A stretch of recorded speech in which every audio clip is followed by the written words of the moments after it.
According to a Wired article, Tesla's Autopilot has been uniquely risky and might still be. But if you look at the broader context, I believe I can prove that it's just the opposite. Let's take a look.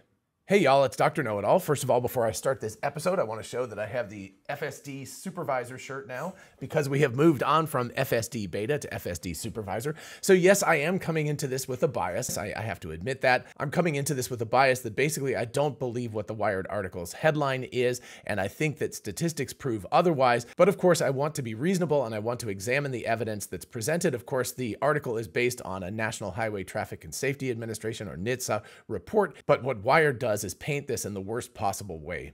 All right, so onto the report. I will leave a link to this and everything else in the description so you can check it out on your own if you don't believe what I'm saying here. So I'm going to try to be relatively dispassionate here, but I think that there are some serious issues going on. Anyway, Tesla Autopilot was uniquely risky and may still be, and we'll see how this title is kind of valid, but it really does make it sound a lot worse than it is.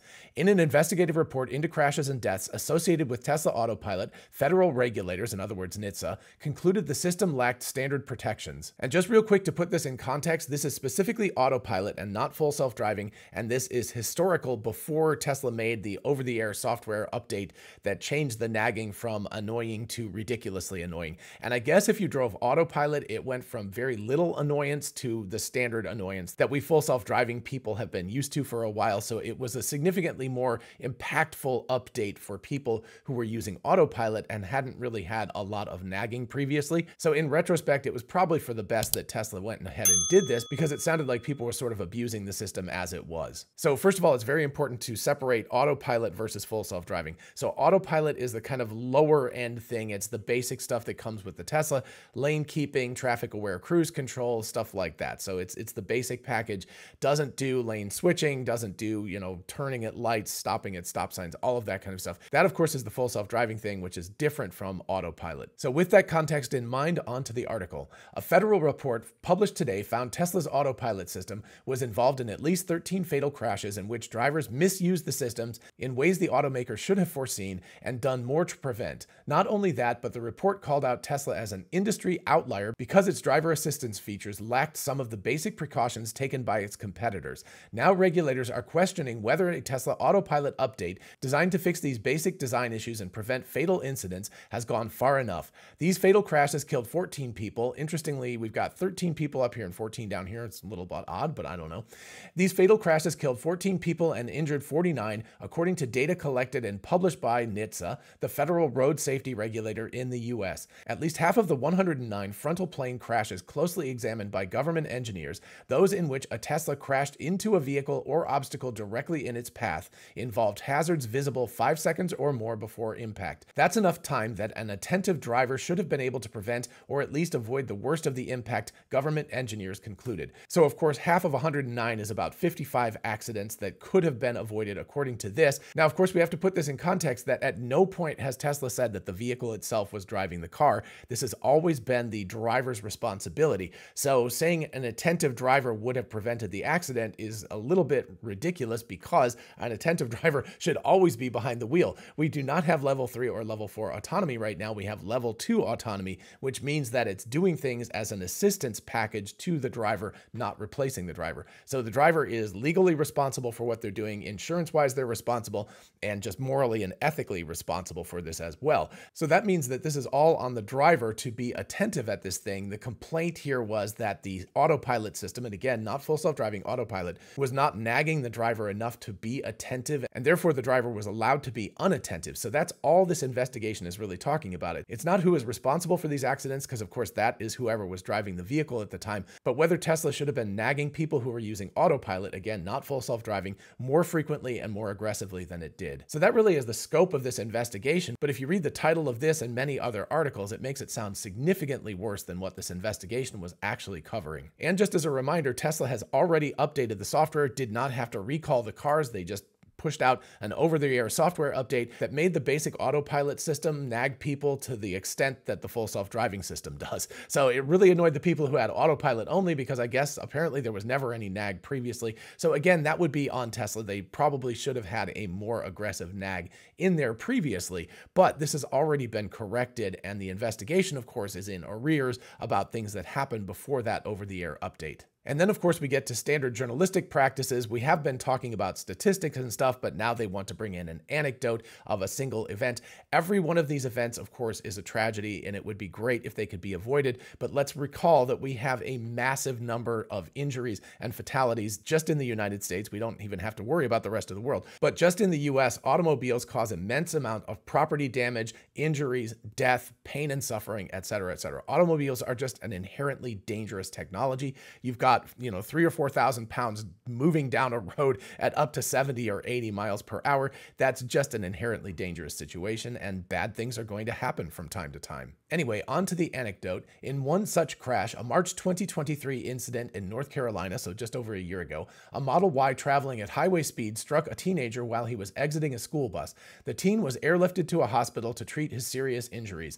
The NHTSA concluded that both the bus and the pedestrian would have been visible to an attentive driver and allowed the driver to avoid or minimize the severity of the crash. So again, there is no question the driver is responsible for this, because at no time has Tesla promised that the vehicle would drive on its own without driver attentiveness. So the responsibility goes to the driver. They're just saying that the system did not nag the person enough to make sure that they were attentive at that time period. Government engineers wrote that throughout their investigation, they observed a trend of avoidable crashes involving hazards that would have been visible to an attentive driver. Tesla, which disbanded its public affairs department in 2021, did not respond to a request for comment. So here at least we have some idea of statistics and everything, a trend of avoidable crashes. Again, it goes back to the question of autopilot specifically and how it's enforcing attentiveness of the driver. That is the scope of this investigation. And then, of course, the writer inserts damningly here. Damningly, the report called Tesla an industry outlier in its approach to automated driving systems. Unlike other automotive companies, the report says, Tesla let autopilot operate in situations it wasn't designed to and failed to pair it with a driver engagement system that required its users to pay attention on the road. I'm not exactly sure what situations autopilot was designed to be used in, but anyway, it's basically any surface street. I guess if you're on a dirt road or something like that, then yeah, but I don't know exactly how Tesla's going to do that without geofencing or something along those lines, or maybe looking at the context of the situation and saying like, no, you're not allowed to drive here. But the autopilot system is basically designed to drive pretty much everywhere in terms of doing basic traffic aware cruise control and all of that kind of stuff. And of course, they specifically call out the fact that it didn't force driver engagement as much as it should have. And again, it sounds like I've been using full self-driving for a long time, but it sounds like with autopilot, it was not enforcing that enough. And so in retrospect, it does make sense what NHTSA concluded and the fact that Tesla upgraded their software to enforce more driver engagement. Regulators concluded that even the autopilot product name was a problem, encouraging drivers to rely on the system rather than collaborate with it. Automotive competitors often use assist, sense, or team language, the report stated, specifically because these systems aren't designed to fully drive themselves. Whatever.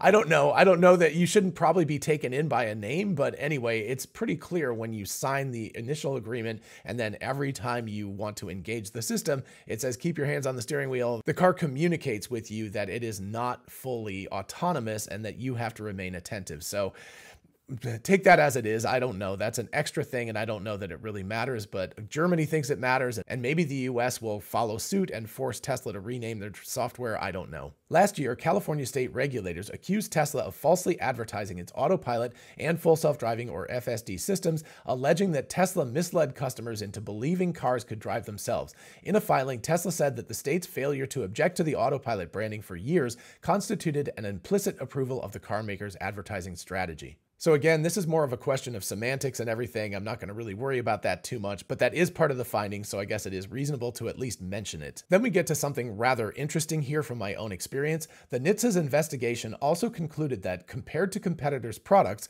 autopilot was resistant when drivers tried to steer their vehicles themselves, a design the agency wrote in its summary of an almost 2-year investigation into autopilot that discourages drivers from participating in the work of driving. So I don't know exactly what that means, because if you want a car to drive, it's got to press the accelerator, it's got to press the brake, and it's got to turn the steering wheel. All of those things can be overridden by just touching it. In fact, everybody who's driven on autopilot and full self-driving knows that just tweaking the steering wheel a tiny amount too much will disengage the system. So it seems like, if anything, it's actually a little bit too easy to disengage, but I have never had any even inkling of the fact that it's too difficult to disengage. The only thing it's doing is it's torquing the steering wheel because it's got to apply enough pressure to make relatively sharp turns. If you compare this to other driver assist systems in other vehicles, they can only make very, very low angle turns, like maybe 10 degrees or something like that, because the steering wheels can't produce enough torque to turn the steering wheel around more aggressively than that. So maybe that's what they're talking about, but this seems patently ridiculous. I just don't understand what this conclusion is about, because it's incredibly easy to turn the wheel or press the brake or press the accelerator and override the autopilot system or the full self-driving system. If you have a different experience with this, definitely let me know in the comments, because I just don't have any experience where it's indicated that it's difficult to disengage this. And then we turn from NHTSA's findings, and that's pretty much all the findings that we have here, to a new autopilot probe. These crashes occurred before Tesla recalled and updated its autopilot software via an over-the-air update, so good for them for at least saying that, earlier this year. But along with closing this investigation, regulators have also opened a fresh probe into whether the Tesla updates published in February did enough to prevent drivers from misusing autopilot, from misunderstanding when the feature was actually in use, or from using it in places where it is not designed to operate. So again, this is an open investigation now. There have been no findings or anything like that, but it is an open investigation that's been done. The one thing I will say to Tesla is that when autopilot or full self-driving is engaged, I think a bigger symbol would be helpful. That little tiny blue steering wheel, yeah, I'm used to looking for it now, but if you're a new user of this software, that is something that I think is a little bit less than ideal. I think they can, could create a bigger icon. Just basically make it much more obvious that you're in autopilot or not in autopilot. So that would be something, again, with an over-the-air update that could be done very, very easily, but probably Tesla will not act on this unless they foresee that NHTSA is going to come up with a finding that says that it's not indicating that enough. So if we see an over-the-air update in the next 6 months or something like that with a much larger indication of when you're in full self-driving or autopilot, that's a likely indication that NHTSA's report will probably find that it needs to be bigger, because they're in communication. This is not one of those like completely adversarial situations. NHTSA is doing this investigation, but they're doing it for safety. And so of course they can communicate with Tesla prior to the official findings, and Tesla can make adjustments to try to update this stuff as quickly as possible so that by the time the official findings come out, they've already taken care of the problem, which is exactly what happened here. Back in February, they already made the adjustments to counteract the problems that NHTSA has officially found here in April. And again, back to an anecdote. The review comes after a Washington state driver last week said his Tesla Model S was on autopilot, again, not full self-driving, while he was using his phone when the vehicle struck and killed a motorcyclist. Again, extremely tragic that this happened, but again, the responsibility is on the Tesla Model S driver, not on the software. The agency will now also look into Tesla's statements that drivers can opt into parts of the recall fix and are easily able to reverse parts of it. Not sure exactly what that means. I have not found any way to disable the nag. The nag is extremely annoying, and every time I even look to the side to see if a car is coming or something like that, it goes like, pay attention to the road. So I don't understand where that comes from. I have not seen anything outside of doing pretty significant reverse engineering steps to try to defeat this software. It works very, very well and is, perhaps overly aggressive at this point. According to Tesla, the post-recall fixes include stricter driver attentiveness requirements while using autopilot, larger driver monitoring alerts, please pay attention to the road, that is definitely larger, and a suspension policy that restricts drivers' use of the feature if the system finds they are using it improperly, all of which are definitely there. Tesla should get serious about driver monitoring and should limit its use to roads it's built to work on, for crying out loud, says Phil Koopman, an engineering professor at Carnegie Mellon, whose research includes self-driving car safety. Without more serious intervention, Koopman says, a cycle of investigations and recalls could continue for years. So again, I don't know exactly what roads it's built to work on. It seems like all that stuff is just sort of designed to work. And remember that autopilot, even though it's autopilot, is a subset of full self-driving. So it has a lot of the same awareness that full self-driving has. It's just a reduced package in terms of what the car will do. So it has the sensing, it has the world understanding that full self-driving has. So I'm not exactly sure what roads it's built to work on is stating there. I'm not exactly sure about that. Again, if you have more information specifically about this, definitely let me know in the comments. And then of course we have the requisite Consumer Reports report. Car safety experts with the publication Consumer Reports experts found in February that Tesla's recall fixes did not prevent autopilot misuse. And of course, to be fair, any software can be defeated if you want to work at it hard enough, but this certainly makes it much more difficult. So yeah, did not prevent doesn't mean it made it a lot more difficult, and you have to be much more aggressive about misusing the software. And by the way, if you're misusing the software, you're specifically violating Tesla's terms of usage, so you're violating what they ask you to do and what you have signed to say that you will do. Skipping forward a bit, just reading one more paragraph, the timing is also exceedingly awkward for Tesla because it's pushing even further into autonomy. On an earnings call with investors Tuesday, CEO Elon Musk seemed unperturbed by the company's recent downturn, focusing instead on Tesla's work in autonomy and its plans to operate a fully autonomous ride-hail service. Really, we should be thought of as an AI or robotics company, he said. If you value Tesla as just like an auto company, fundamentally that's just the wrong framework. And you can check out my video where I talked about their Q1 earnings call up there. So yes, the timings of this official finding are a bit awkward, but the findings are something that we already knew about, right? This is kind of old news. Tesla fixed it back in February. Yeah, there's a new investigation, but we don't know what that's going to find until we actually get that investigation, or until, we get another over-the-air update where Tesla has obviously made steps to fix something that is coming down the pipe that they can see. So let's turn from this article to my response that I published yesterday. This is indeed troubling for Tesla. Let me add one point. There is no good way to track all of the accidents that were avoided by Tesla's full self-driving and autopilot.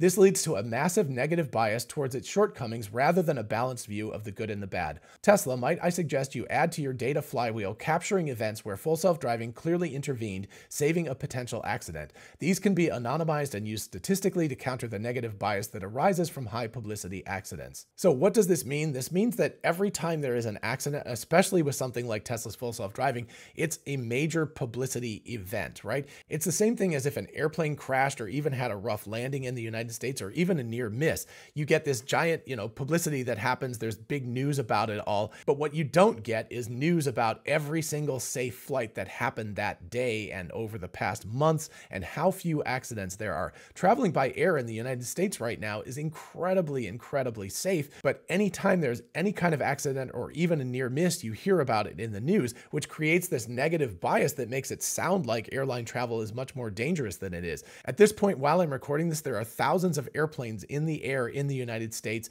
and the likelihood, 99.99 something percent is that all of them are going to land safely, and the next flight after that is going to be safe, and the next flight and the next flight. But what we hear about is like the Alaska airline thing where the door plug blew out. So in people's minds, because of that publicity and because of our natural negative bias, anything that's bad has about a 5 to 10 times impact of anything that's positive. Because of those two things combined, people are still scared to death to fly on airplanes, where it's demonstrably way safer to fly on an airplane than to commute to the airport to get to the airplane. So the problem here for Tesla is that any accident that happens is big publicity. Any fire that happens is big publicity, even though statistically it's 11 times less likely for an electric vehicle to catch fire than it is for a gas car. If an electric vehicle like a Tesla catches fire, it's big news. Likewise, if a Tesla vehicle, gets involved in an accident, it's big news. And so the public perception can easily turn to the fact that Teslas and their autopilot and full self-driving software are dangerous, whereas the opposite is quite clearly true if we look at the statistics. And so speaking of, let's take a look at the statistics here. This is from Tesla's vehicle safety report. You can see the last quarter discussed is Q4 2023. We don't have any previous data of that,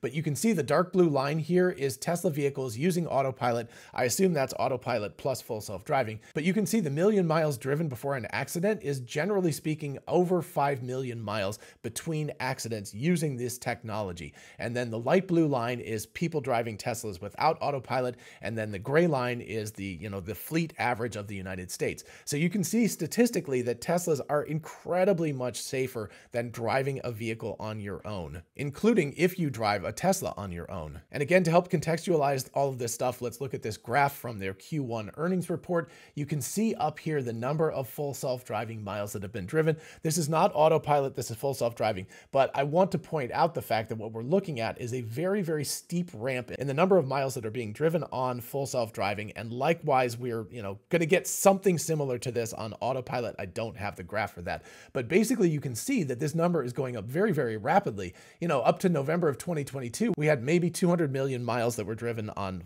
full self-driving, of course. Now we're getting up over 1.2 billion miles very, very rapidly, and the numbers are going up quickly. So what's going to happen is, as you get these miles, there are bound to be accidents. It's just the way that it goes. You can't drive with infinite safety. That's just impossible given the nature nature of reality. So I'm pointing this out just to say that there will be accidents. There have to be accidents involving full self-driving and autopilot. It's just the nature of the beast. If you have millions of cars driving billions of miles, something bad is going to happen once in a while, and it really, really sucks, but that's just the way it goes. But what we can't do is allow a few accidents to get in the way of statistics which clearly prove that Tesla plus autopilot is not just a little bit safer, but massively safer than driving on your own in the United States. And finally, since the Wired article used a couple of anecdotal incidents, let's use a counterexample of an anecdotal incident. This was a response to my post from yesterday. And what Steve Sassman talks about here is that he was looking back at an ambulance at the same time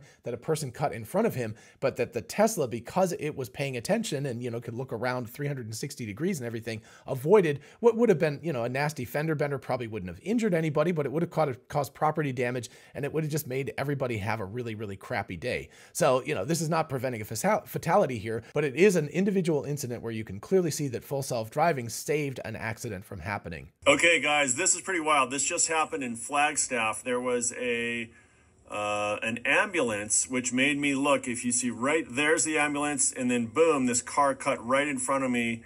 But the amazing thing is I was looking back at that ambulance right there when the when the guy cut right in front of me. So it was Tesla. I was in full self-driving. It actually swerved, and I have the tiniest of bumps on the side of my car, but it'll just buff right out, literally. But incredible that the car completely swerved onto the parking lot. Where was it again? Let me find it. Let me do the front view so you can see it again in 1 second. Okay, it's that car right there is the one that's going to swerve right in front of me. And I am looking back right now, so I don't see this guy swerving in front of me. The car completely does that all on its own and saves me from a major fender bender. That is pretty freaking incredible.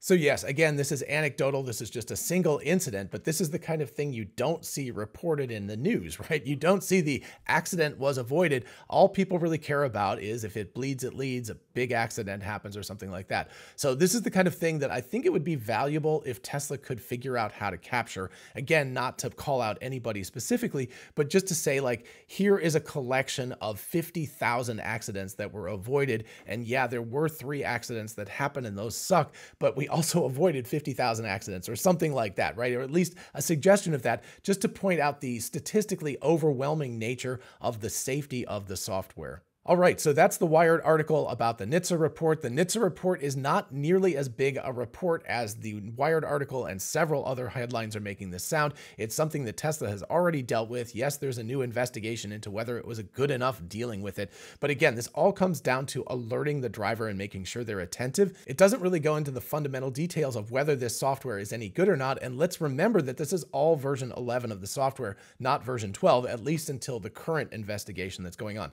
So the conclusions are all about the last version of the software, which was a step change, not as good as full self-driving 12 is right now. So the deal here is that people like Dan O'Dowd and others are making hay out of this and saying that Tesla should be banned from doing full self-driving and everything, whereas it's quite the opposite. It's obvious that Tesla is making the world a safer place, and slowing this down is actually a way to create more injuries, more property damage, and God forbid, even more death. So this is something where Tesla is really stepping on the edge because they're taking a risk that they can be sued and investigated and everything, but they feel that this is a moral issue. It's a safety issue. It's a way of saving lives. You know that classic trolley problem where they talk about, you can pull the switch and it will kill 1 person as opposed to 5 if the trolley goes straight. This is exactly what Tesla is doing right now. They're pulling the switch, they're taking the chance, and yes, some people are going to probably die because of accidents that happen with full self-driving, but that's a kind of a situation that just can't, again, be avoided in reality. It's just far too complicated. But what it's going to do in the meantime is save potentially tens of thousands of lives and injuries, etc. And unless you have some really weird philosophical standpoint, that is all to the good. So those are my thoughts on all of this. Definitely let me know what you think in the comments. While you're down there, if you would please like and subscribe, that would be fantastic. And in the meantime, I'll see you in the next one. Bye-bye.